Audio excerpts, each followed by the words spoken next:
مجلس النواب في الجلسة التشريعية قانون ينص على رفع الغرامات بحق كل من لا يلتزم بالإجراءات والقوانين الرامية إلى الحد من انتشار الأوبئة من 50,000 ليرة إلى 250,000 ليرة.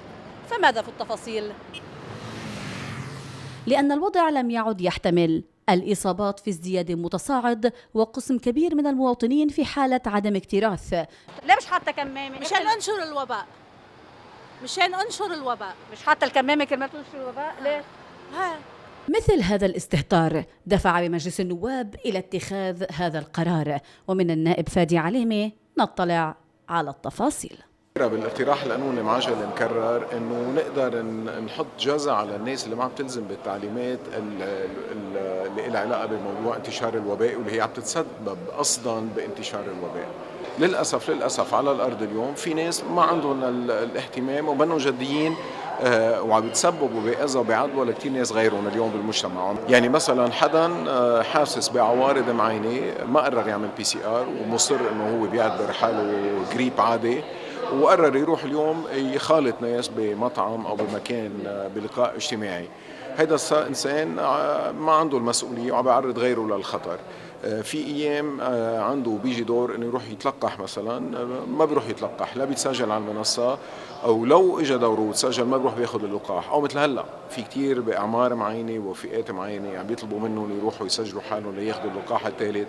كمان في ناس بعدها لليوم بتقول خلص اخذت اول لقاح. كيف يتم ملاحقتهم لهالاشخاص؟ يعني انا مثلا فيني يكون انا حاسه بعوارض وما اروح اخذ اللقاح ولا اعمل PCR واختلط، واذا صاب غيري ما حدا بيعرف انه انا هون اذا انعرف انه بالPCR اللي عمله بالفحص اللي عمله انه كان عنده الكورونا هو واهمل لسائد حالته بده يتحمل مسؤوليه. بهالزمن الرديء اللي عم نعيشه نحن اذا جينا قلنا بده يكون في غرامه خالفوا واللي اهملوا واللي تسببوا انه على القليل يفكروا مرتين فيها.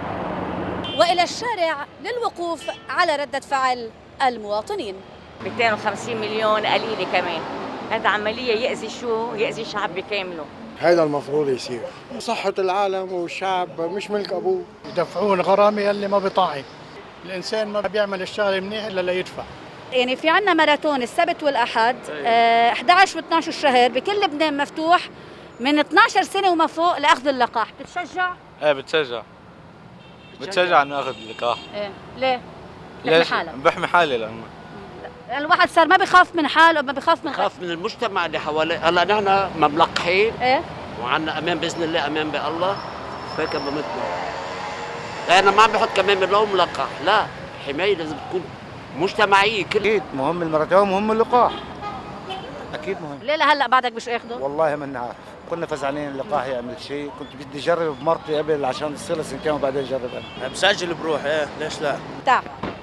هل ستفرمل مثل هذه الإجراءات الاندفاع الكورونية التي نشهدها، خصوصاً أننا مقبلون على موسم الأعياد؟ فلننتظر ونرى.